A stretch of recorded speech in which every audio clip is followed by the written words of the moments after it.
Também.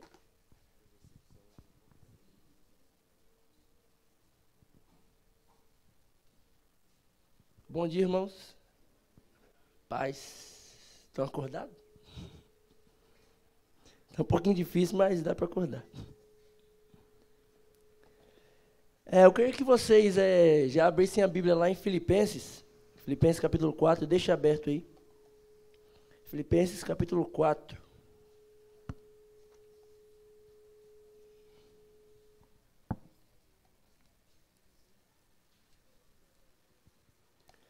Filipenses capítulo 4. Hoje o tema da nossa lição é meios de comunicação, entretenimento e pornografia. Nós estamos estudando sobre assuntos, né? Questões éticas da sociedade. E são questões importantes. Nós falamos sobre jogos de azar, já falamos sobre racismo, falamos sobre várias coisas. E hoje são sobre os meios de comunicação.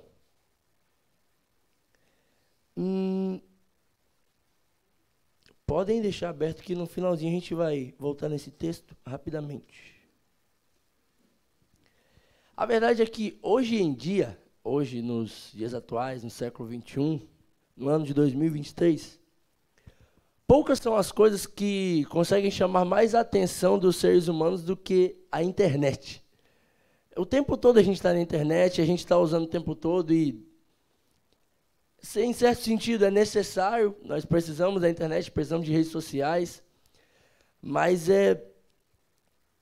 diversas pesquisas, nós poderíamos falar de diversas pesquisas aqui, mas muitas delas revelam que hoje a internet ela não é apenas algo que nós usamos, mas é ela quem nos usa. Ela nos domina, ela consegue ter um controle sobre nós, de modo que, sem a gente nem perceber, nós não conseguimos mais viver sem ela. Por muito tempo as pessoas viveram sem internet e foram muito felizes. Só que hoje, se você tem uma casa que, por exemplo, não tem um Wi-Fi, a gente já fica desesperado. Qual que é a senha do Wi-Fi? É uma das primeiras perguntas que a gente chega, principalmente se for amigo. Você chega assim, poxa, qual que é a senha do Wi-Fi? Eu tenho uma colega, só abrindo parênteses, tem uma amiga minha que na casa dela está escrito bem assim, senha do Wi-Fi só depois de 30 minutos de conversa. Eu achei interessante. Isso acontece? Não sei. Mas aconteceu comigo quando eu fui lá. Mas isso é um pouco do vislumbre que acontece hoje em dia. As redes sociais elas estão muito em alta. E como eu disse, existe o fato de que nós precisamos dela. Poxa, hoje a gente consegue falar com pessoas lá da China de maneira muito mais fácil. Não que alguém aqui precise falar com alguém da China, mas caso precise, tem aí. Só que isso domina a gente. Isso acaba, infelizmente, o ser humano ele gosta muito de viver em extremos. Ou a gente não gosta de nada, ou a gente é dominado por tudo. A gente não consegue ficar nesse meio termo, de usar as coisas e não ser usados por elas. E é interessante que as redes sociais mais usadas, se a gente for ver, né, o que as pesquisas falam, tem um estudo que foi realizado pela Comscore, que ela fala que as redes sociais são a categoria a categoria preferida pelos brasileiros, né? Isso foi feito aqui no Brasil. E entre elas, né, está o Facebook, YouTube, Instagram. Eu me surpreendo porque Facebook eu nem sabia que tinha muita gente que usava ainda, mas tem gente que usa muito Facebook. Eu mesmo, não sei nem a senha do meu. Está lá. Mas, de qualquer forma, o YouTube, o Instagram, certamente é algo que a grande maioria que usa. E tem aqueles que chegaram agora, né, o tal do TikTok, do Kawaii, o diabólico do Twitter. Meu irmão, se você tem Twitter, você vai saber porque eu estou falando que ele é diabólico. Mas isso tem dominado a nossa vida de tal maneira, isso principalmente nos jovens, tá? Porque talvez alguém aqui tenha Twitter, mas se você perguntar para qualquer jovem, adolescente, a grande maioria vai ter. A grande maioria vai ter um Twitter, vai ter um Instagram. E a gente gosta de viver nesse mundo. De certa forma, se você tem muito problema, vai para a rede social, tem uma certa saída, uma certa fuga para muitas pessoas. E nós temos que ter cuidado, porque isso Isso revela muito do que está no nosso coração, isso revela muito do que o nosso coração deseja. E essas coisas, ao longo do tempo, elas vão se tornando espécie de ídolos, de deuses. Como eu disse, hoje em dia é difícil você conseguir viver sem o Wi-Fi, sem a internet. E, novamente, não é errado, nós precisamos, porém nós temos que ter moderação. E o Brasil, ele está entre os 3 países que mais consomem internet, que mais consomem as redes sociais, na verdade. E, assim, são muitas horas por dia, não é... A pesquisa que ela apontou, só para me ter certeza de não falar besteira, que o brasileiro, alguns estudiosos dizem que o brasileiro passa, em média, 46 horas por dia nas redes sociais. Ah, mas isso é pouca coisa. Não, isso não é pouca coisa, porque o dia tem 24 horas, então se é 46 horas... Então pensa, né? Não é um dia só. As pessoas elas tendem a ficar muito mais tempo. As pessoas tendem a virar dias, virar noites na rede social. Entende? Eu usei esse trocadilho meio de propósito. E é interessante porque isso é em 2022, né? Nós estamos em 2023. Isso foi em 2022. De 2020 para 2022, houve um aumento de 31%. E, gente, eu tenho que ler esses dados porque essas coisas não entram na minha mente assim, não. Entende? Tenho que ficar lendo. Mas deu para entender isso, né? Basicamente, não dá para falar tudo aqui. Na sala a gente vai desenvolver melhor esses assuntos. Vamos falar um pouquinho sobre as redes sociais. Redes sociais. Algumas pesquisas mostram que o público que mais consome redes sociais hoje no Brasil são pessoas entre 16 e 24 anos. Claro, existem as exceções, pessoas mais velhas, mais novas que têm. Mas a média é essa, entre 16 e 24 anos. E para algumas pessoas, como eu disse, isso é um tipo de fuga. Porque você esquece, de certa forma, dos seus problemas, da realidade, das coisas que você passa aqui. E, sei lá, você vê, nós vemos, na verdade, um nível de vida, um padrão de vida muito elevado na internet. Então, isso, às vezes, faz a gente querer aquilo, entende? A gente tende a tentar esquecer do que não é do nosso jeito para procurar algo que parece ser aquilo que a gente quer. Só que isso é problemático, porque a dependência das redes sociais, elas trazem diversos problemas, e isso é problema para o ser humano mesmo. Por exemplo, pode desenvolver ansiedade, depressão, as pessoas ficam mais irritadas, pessoas se isolam, causa distanciamento, pessoas se isolam até mesmo de famílias. Eu conheço famílias onde, por exemplo, a vida dos filhos é ficar jogando, entende? É ficar trancado no quarto, não é uma rede social o jogo, mas é um jogo pela internet. A vida dos filhos é ficar trancado lá, só sai para ou trabalhar ou para estudar, e quando não faz essas coisas, a vida é ali dentro. E para muitos pais, isso parece ser normal. Isso parece ser algo tipo assim, é da fase. É da fase, mas isso não é da fase, isso é problemático. As pessoas se isolam para viver naquele mundo onde tudo parece ser muito mais perfeito. Tudo parece ser muito mais fácil. E é incrível porque os adolescentes, essa faixa etária de adolescentes, eles, infelizmente, se deixam muito levar por essas redes sociais e, às vezes, não tem essa supervisão dos pais, entende? Não é apenas supervisionar, porque alguns podem falar, eu sei o que o meu filho tem visto na internet. Tá, mas quanto tempo o seu filho tem visto o que ele vê na internet? Isso também faz parte. Não é apenas saber o que ele tem visto, mas quanto tempo ele tem passado nisso? Então, e hoje em dia, as redes sociais elas se tornaram uma espécie de... Ela, de certa forma, não que seja correto, mas substituíram, em certo sentido, a educação que os pais devem dar aos filhos. E muitos pais se deixam levar por isso, entende?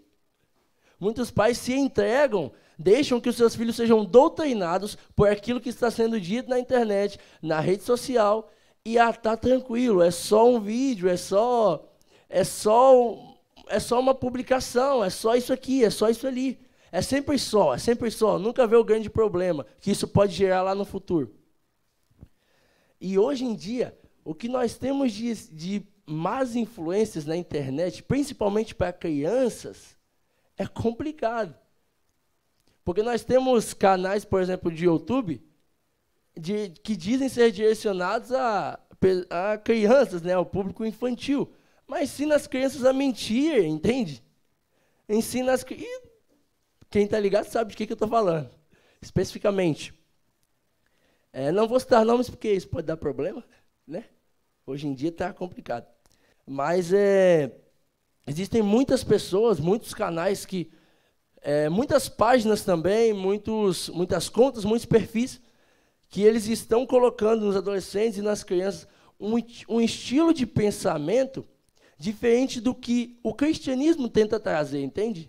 E às vezes a gente não entende, por que fulano mudou do nada? Fulano não mudou do nada. Fulano foi sendo influenciado, talvez não foi vigiado, não teve a supervisão ou do pai ou de qualquer outra pessoa, mas principalmente dos pais.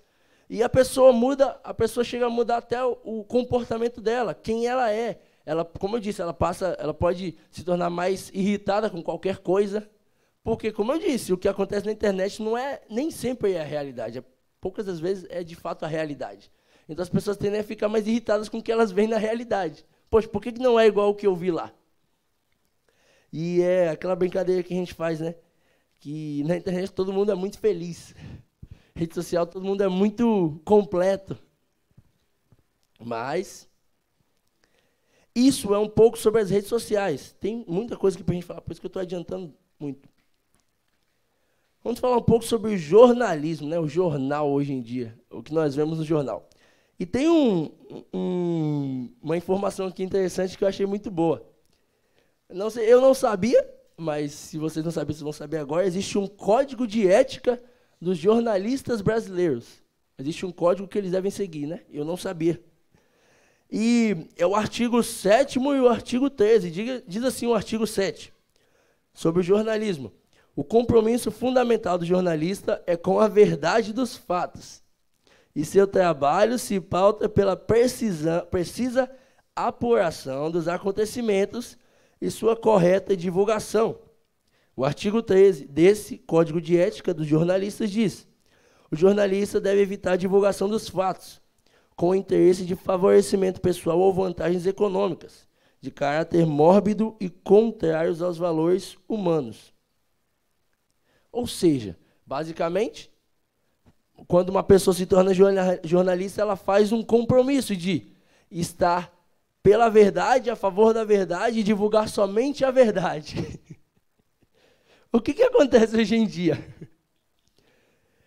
Às vezes, existem verdades sendo divulgadas, mas essas próprias verdades, elas são distorcidas, entende?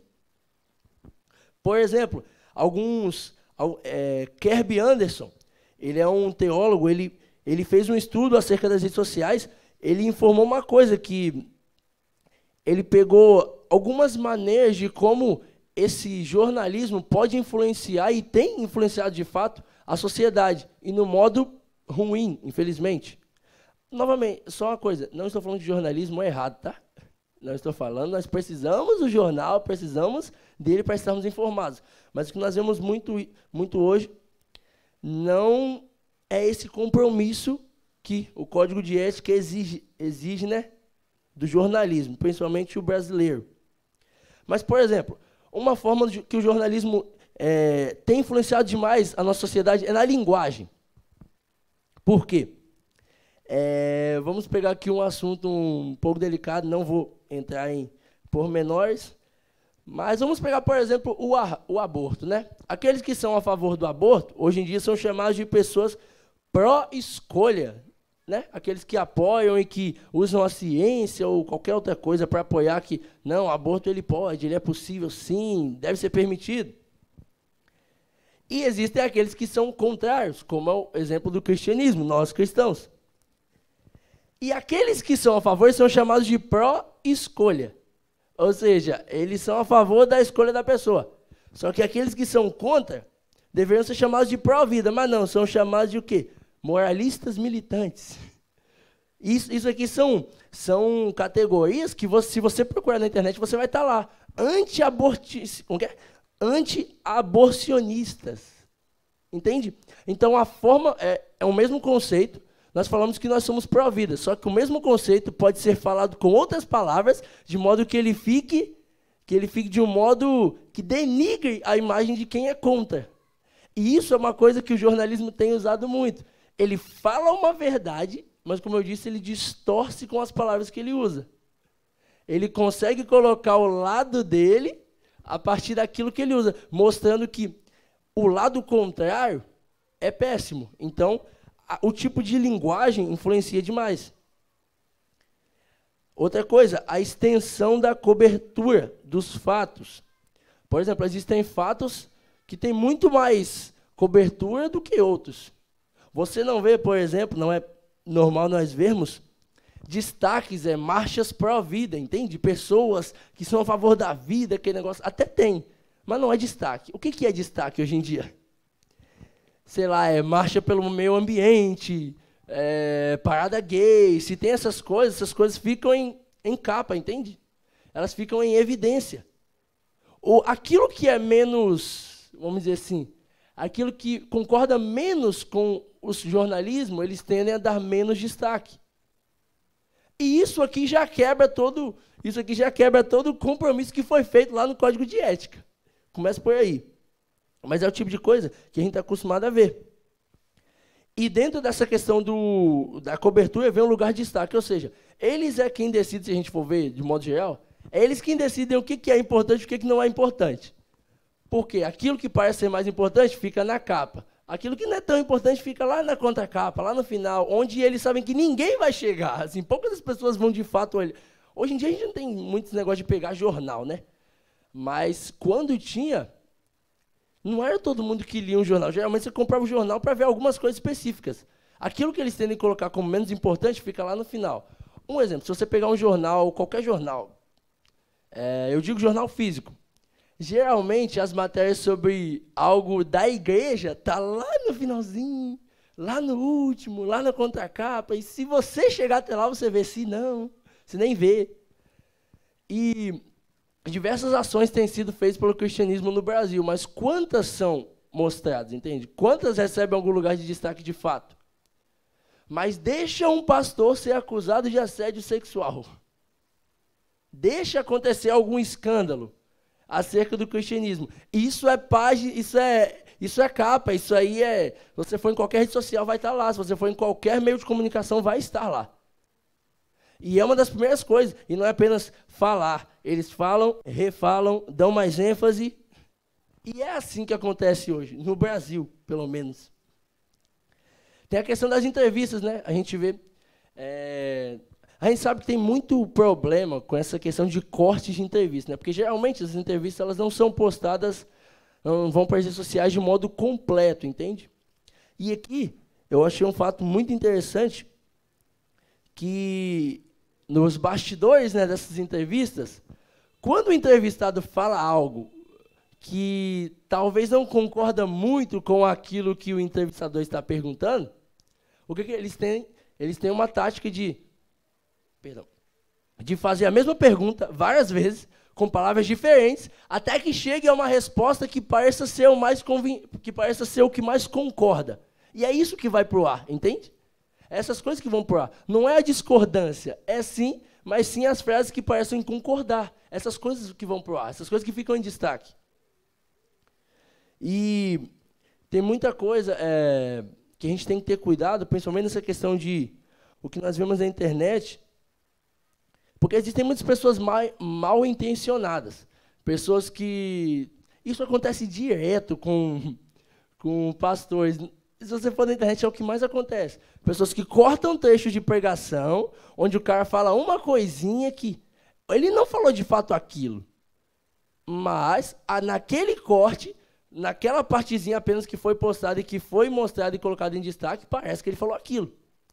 Eu lembro que há muito tempo atrás o Paulo Júnior, não sei se vocês conhecem o pastor Paulo Júnior, ele fez uma pregação acerca do papel do homem e do papel da mulher na igreja dele. E ela viralizou não pela pregação, mas pelos cortes que foram feitos. E esse vídeo ele entrou numa categoria de vídeos com frases machistas, onde ele falava certas coisas acerca da submissão feminina que não era de fato aquilo que ele estava falando. Mas aquele corte mostrava que ele era uma pessoa machista. Se você for ver a pregação toda, não é nada daquilo. Tanto que, para evitar mais problema, eles tiraram essa... O próprio canal lá do Paulo Júnior tirou essa pregação do ar para não causar mais problema. Mas foi um caso que aconteceu. Ele falou uma coisa, mas um corte na internet, uma partezinha que recebeu destaque, tornou ele um machista. Isso acontece demais. Muito. Também tem a questão da seletividade. Por exemplo, se você fala sobre... Você vai falar sobre qualquer assunto. É normal que os jornalistas chamem pessoas que concordem com eles, entende? E gente, eu estou falando aqui, eu não estou querendo falar mal e tacar pedra no jornalismo, mas é ruim. O jornalismo no Brasil é ruim. E a gente tem que falar. E, geralmente, quer falar de assuntos um pouco mais delicados, a tendência é chamar pessoas mais seletas, pessoas muito específicas, entende? Quando tem algum entrevistado, por exemplo, que fala algo que é contrário e que tem uma base muito forte, qual que é a apelação? Vamos chamar um especialista para falar, como se a opinião do especialista fosse todo o resumo da conversa. Você falou, mas está muito bom. Mas o especialista aqui é que sabe. Então, e aquele especialista, a propósito, concorda com eles, né? Então, assim, a seletividade ela também está muito presente. Eles escolhem quem é entrevistado e o que de fato é importante. E se eles não têm base para discordar, eles chamam alguém que, entre aspas, é especialista no assunto, para que dê a palavra final. Isso é uma espécie de manipulação das informações, é uma espécie de manipulação do que chega até nós.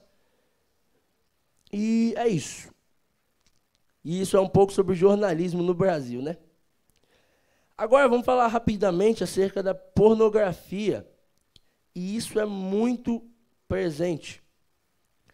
Hoje em dia, a pornografia está entre as três indústrias que mais crescem no mundo, mas ela já foi a maior indústria do mundo por alguns anos. E movimenta milhões, bilhões de dólares, entende? E é algo muito normal, e às vezes as pessoas têm alguns pensamentos que é só homem, só homem. Não, existem muitas mulheres viciadas em pornografia, existem crianças, existem jovens, adolescentes, existem idosos viciados em pornografia. Pessoas que começaram a ver a partir de uma certa idade e que não conseguiram largar o resto da vida. E a pornografia, ela causa um dano, não diria irreversível, porque nada para Deus é irreversível. Mas, em alguns casos, ela traz danos muito cruéis à pessoa. E é interessante porque a pornografia, assim como qualquer outro pecado, não afeta só a pessoa que consome. Afeta todo mundo que está ao redor.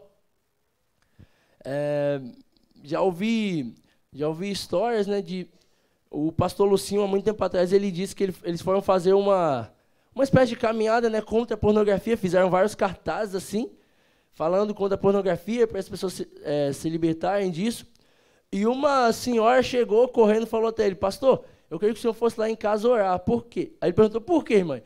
Porque o meu marido, ele é viciado em pornografia. Só que hoje, ele não se importa mais. Está na sala de casa, a gente passa, ele está lá vendo. Entende? Ouvindo alto, ele não vê mais escondido. É normal. E se eu falo alguma coisa, ele pergunta o que eu estou querendo, entende? Então, assim, isso é muito tempo atrás. Existem famílias que acabaram por conta da pornografia. Filhos que, vendo o exemplo dos pais, adquiriram esse hábito, esse péssimo hábito. Sem tirar os danos que a pornografia causa para o ser humano também.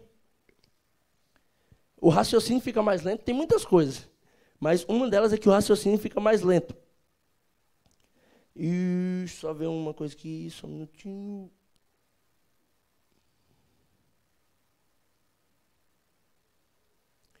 No Brasil, por exemplo, a média de mulheres que acessam conteúdo pornográfico é de 33%. Isso é um pouco maior do que o que é acessado pelas mídias sociais, entende? Por redes sociais. 33%. Isso é muito. A gente pensa que é pouco, mas isso é muito. Muitas pessoas estão presas nisso. E tem mais algumas coisas aqui, só que...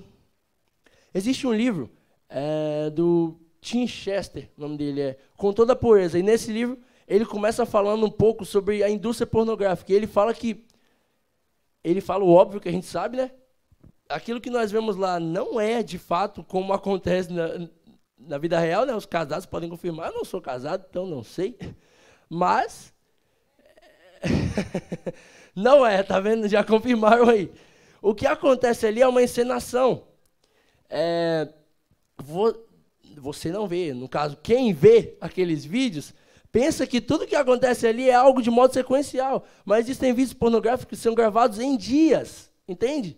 São metade de hoje, metade de amanhã, aquele negócio, e junta mais um pouco aqui. E mulheres, elas geralmente, as atrizes pornográficas, geralmente elas estão drogadas. Por quê? Porque o que elas passam naquelas cenas é algo desumano.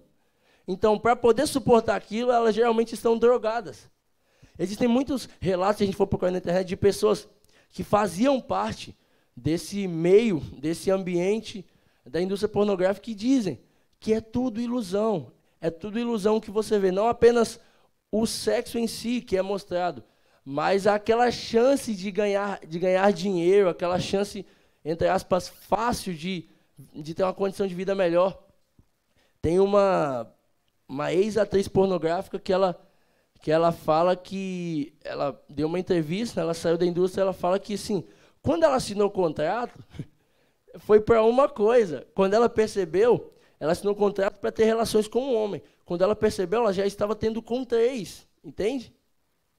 Ela já estava tendo relação com diversos homens, com mulheres. E é algo que, sem perceber, foi acontecendo. Mas isso não estava no contrato, não foi o que ela acordou. Mas é isso. E a tendência da pornografia não é ficar num nível. As pessoas que consomem pornografia, elas vão aumentando de nível. Por quê? Sempre quer algo mais, sempre quer algo, entre aspas, que parece ser melhor, parece ser mais prazeroso. E isso é um ciclo, porque nunca acaba. Isso nunca acaba. Sempre tem algo pior para ser mostrado. A ponto de existir pessoas tendo relações com animais. Animais. Zoofilia. São pessoas que têm relações com animais, com cães, com cavalos, entende? Olha o nível que a sociedade chegou.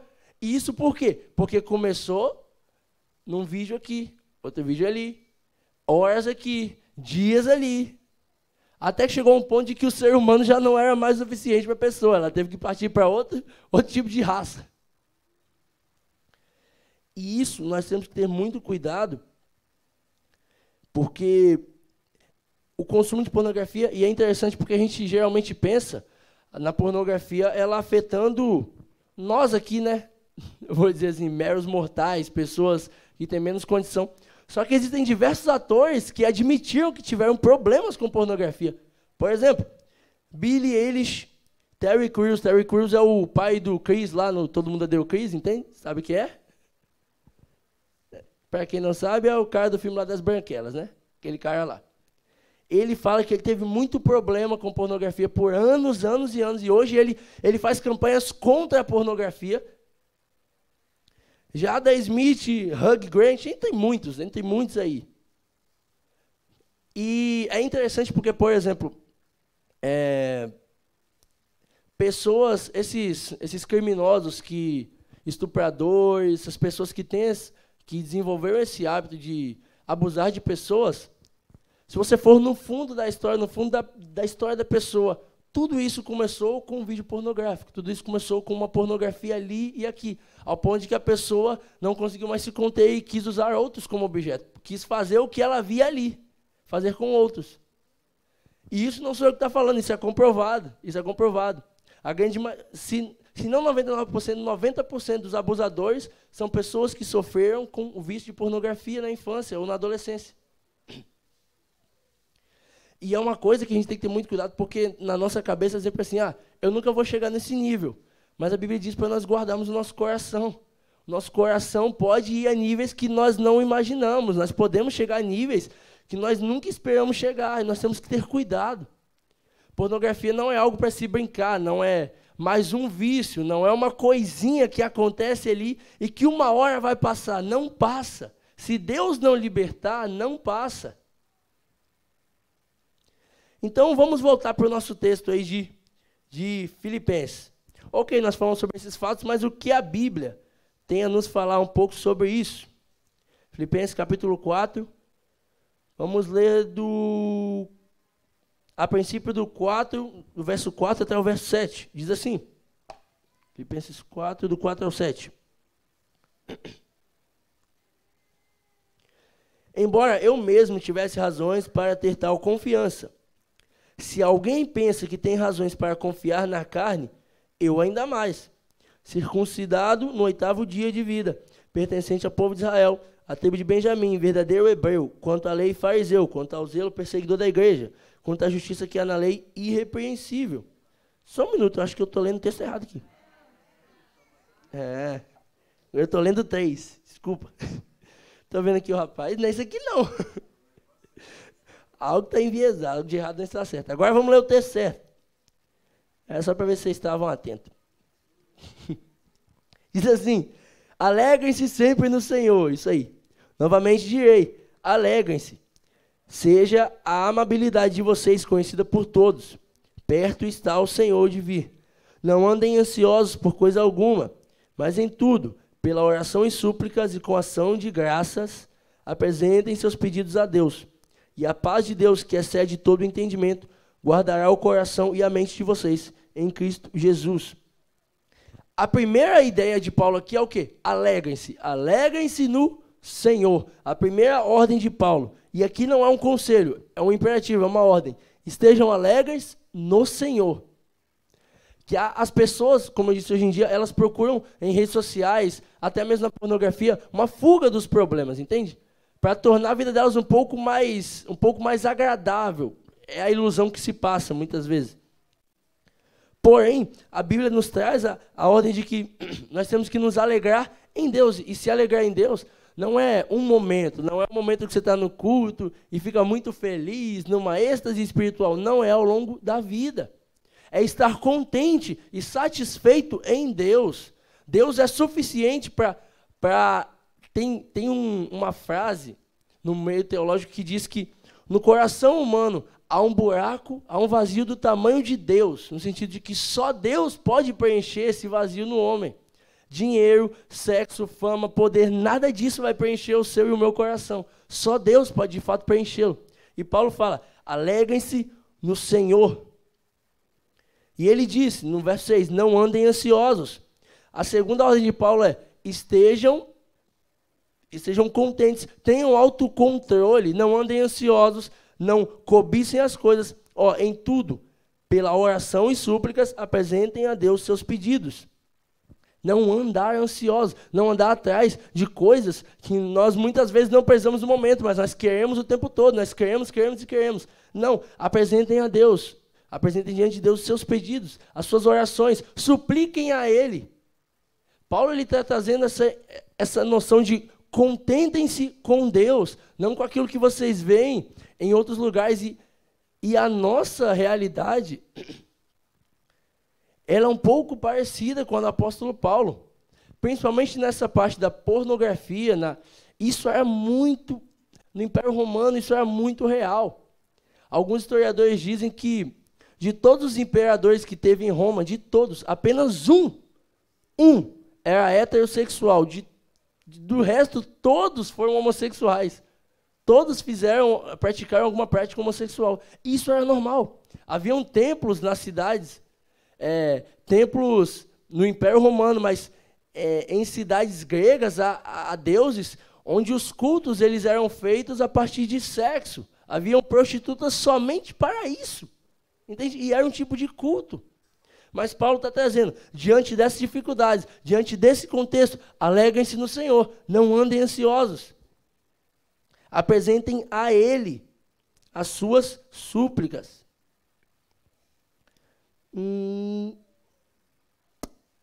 É isso aí.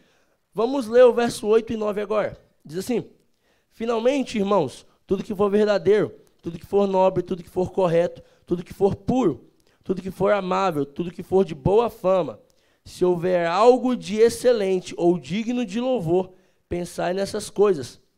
Ponham em prática tudo que vocês aprenderam, receberam, ouviram e viram em mim. e o Deus de paz estará com vocês. Agora, a atenção de Paulo, que Paulo nos chama ocupem a mente de vocês com aquilo que de fato faz sentido, com aquilo que de fato vai trazer algum tipo de edificação. A gente ocupa a nossa mente com muita coisa tá atingindo a nossa mente, e a gente deixa essas coisas entrarem como se fosse normal, como se, é só mais um vídeo, é só mais um perfil que eu estou curtindo, é só mais uma publicação, é só mais isso, é só mais aquilo. É sempre, é só mais um, é só mais um. E a gente esquece, passa muito pouco tempo lendo a Bíblia, orando, ou até mesmo usando as redes sociais para edificação de alguma forma. Quantos aqui, uma pergunta, quantos aqui têm hábito de ver muitas pregações? Ver pregação na internet? São poucos. Quantos têm Instagram? Quantos ficam muito tempo no YouTube? Ou gostam pelo menos de ver vídeo no YouTube? Eu particularmente gosto muito.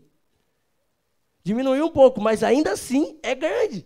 Agora, a gente tende pregação eu já ouço no domingo, pregação eu já ouço na quinta, e não sei o quê, não sei o quê, não sei o quê.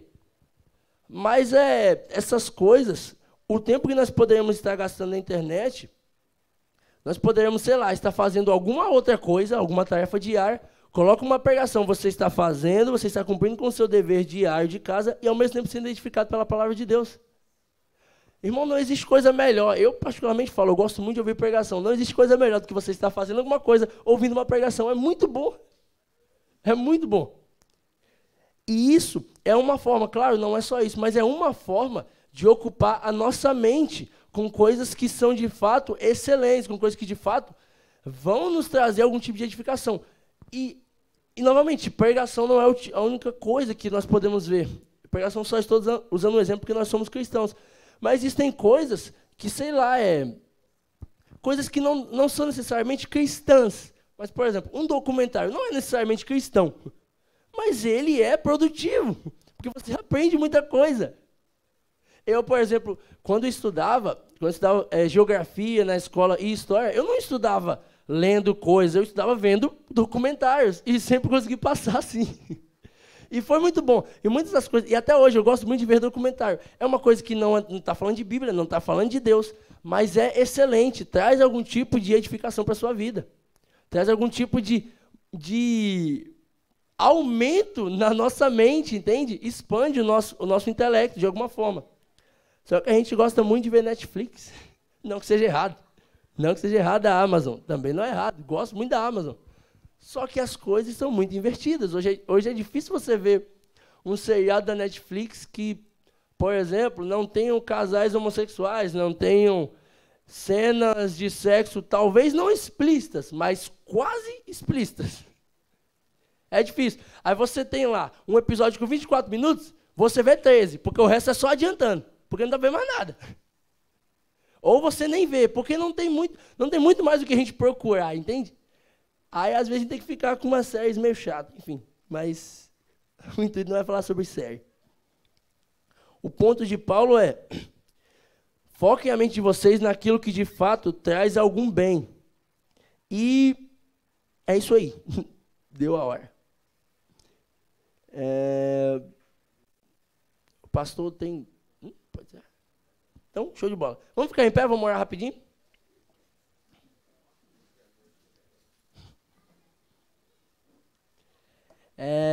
Irmãos, novamente, façam perguntas na sala. Se tiverem dúvida, façam perguntas. Os seus professores estudaram para isso. Tirem as dúvidas que forem possíveis tirar, claro. E tentem desenvolver um ambiente muito saudável de conversa e de debate sobre a palavra de Deus. Senhor, muito obrigado por isso, Pai, pelo que nós ouvimos aqui, Pai, por essa lição. Pai, abre o nosso coração e a nossa mente para compreender e entender o que está sendo dito, Pai.